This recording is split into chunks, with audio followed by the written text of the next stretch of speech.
টানা বেশ কয়েকদিনের হামলা, পাল্টা হামলা ও উত্তেজনার পর সম্প্রতি যুদ্ধবিরতিতে পৌঁছেছে ভারত ও পাকিস্তান। এরপর উভয় দেশের সামরিক কর্মকর্তারা নিয়মিত একে অপরের সঙ্গে যোগাযোগ রাখছেন এবং যুদ্ধবিরতির মেয়াদও বাড়াচ্ছেন। বিদ্যমান পরিস্থিতিতে ভারত ও পাকিস্তানের মাঝে উত্তেজনার পারদ কমে এলেও সাম্প্রতিক সংঘর্ষে সীমান্ত এলাকায় ক্ষয়ক্ষতির ছাপ খুব স্পষ্ট। মূলত পাকিস্তানের হামলায় ভারতের সীমান্ত এলাকায় 10,000-এরও বেশি বাড়ি ধ্বংস হয়ে গেছে। এছাড়া হামলায় বিধ্বস্ত হয়েছে শত শত গ্রাম, ঘরছাড়া হয়েছেন অসংখ্য পরিবার। সোমবার কলকাতা ভিত্তিক সংবাদ মাধ্যম আনন্দবাজারের এক প্রতিবেদনে এই তথ্য জানানো হয়েছে।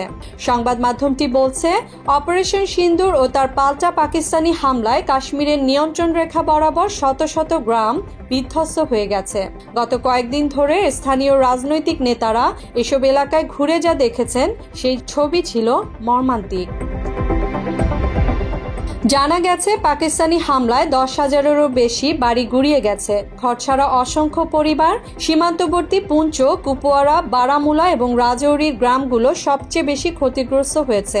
এর মধ্য থেকে সবথেকে বেশি শোচনীয় অবস্থা জম্মুর পুঞ্চ জেলার। পাকিস্তানি হামলায় নিহত 22 জনের মধ্যে 14 জনই পুঞ্চের। মাত্র 30% টাকায় জমির মালিক হয়ে নতুন বাংলাদেশের গড়ে তোলার স্বপ্ন দেখা বাংলা বসতি।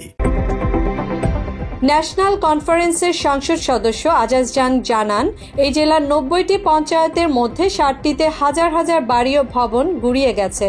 তিনি বলেন, এত বড় মাপের হামলা এর আগে এই এলাকায় কখনোই হয়নি। পুরো এলাকায় একটি বাড়িও দাঁড়িয়ে নেই। পাহাড়ি এলাকায় টিনের চালের বাড়ি কি এই হামলা রুখতে পারে?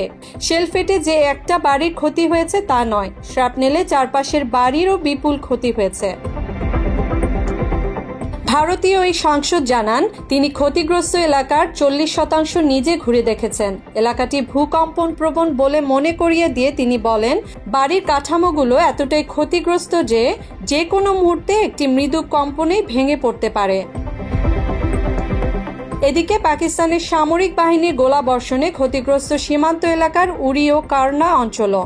কারনায় 100টিরও বেশি এবং উরিতে 458টি বাড়ি গুড়িয়ে গেছে। এদিকে পাকিস্তানের হামলায় এই বিপুল ক্ষয়ক্ষতির কথা স্বীকার করেছেন প্রধানমন্ত্রীর উপদেষ্টা মাসির আসলাম ওয়ানি। তিনি জানান, দুর্গতদের আর্থিক সাহায্যের চেষ্টা করছে রাজ্য সরকার।